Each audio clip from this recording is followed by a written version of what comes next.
मदद करे, कोई किसी मर्जी पार्टी का हो, हमें तो मदद की अभी बहुत ज़्यादा ज़रूरत है।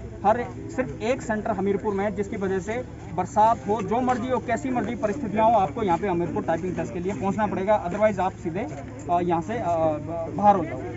तो कल आए हैं, यहाँ का खर्चा देखिए 2,500-3 हज़ार रुपये एक बेरोजगार यहाँ पे खर्च करके आता है। अगर कोई स्पेशल अपनी गाड़ी लेके आए तो 10-12 हज़ार की गाड़ी लेनी पड़ती है। हम बहुत ज़्यादा परेशान हो चुके हैं। और दूसरा हमारा मांग भी है सरकार से भी और यहाँ जो भी अधिकारी है कि हमारा जो टाइपिंग टेस्ट है वो हर डिस्ट्रिक्ट में हो और मूल्यांकन जो है पूरा ऑनलाइन हो। यहाँ आने की हमें ज़रूरत ना हो।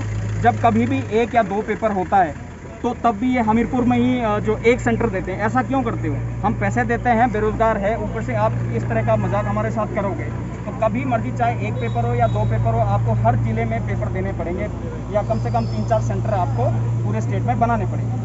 तो इस तरह की हमारी व्यवस्था परेशान है, हमसे ना मिल रहे हैं। चेयरमैन साहब से मिलने गए थे कुछ लड़के, उनको चेयरमैन साहब बाहर कर दिए कि हम नहीं मिलेंगे तुम्हारे से। और अभी सेक्रेटरी साहब आए हैं, 11:30 पौने 12 के आसपास का टाइम हुआ है, अभी यहाँ पे सेक्रेटरी साहब पहुँचे हैं, ये भी सीधे अंदर चले गए बिना मिले।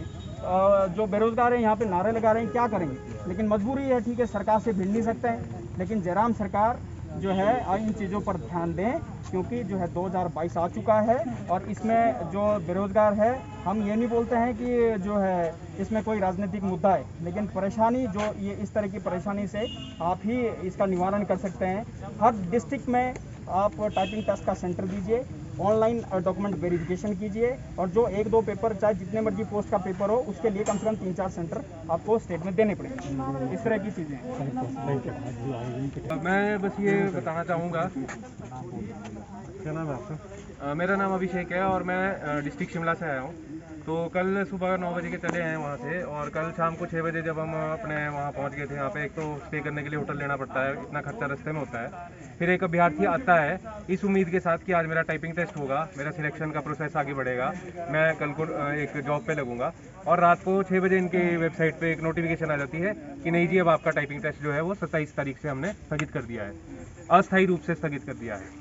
अरे अगर उन्होंने स्थगित करना ही था तो या तो नोटिफिकेशन पहले दे देते 25 को, या अगर 26 तारीख की 6 बजे रात शाम को इनका जो नोटिफिकेशन आ रहा है तो कम से कम एक दिन का टाइम तो देते, 28 से स्थगित करते या 29 से स्थगित करते। अब इतने सारे अभ्यर्थी यहाँ पे आए हैं, लगभग 300 के आसपास यहाँ पे लोग आज टेस्ट देने के लिए आने वाले थे, जो जिसमें से काफ़ी पहुँच भी गए हैं।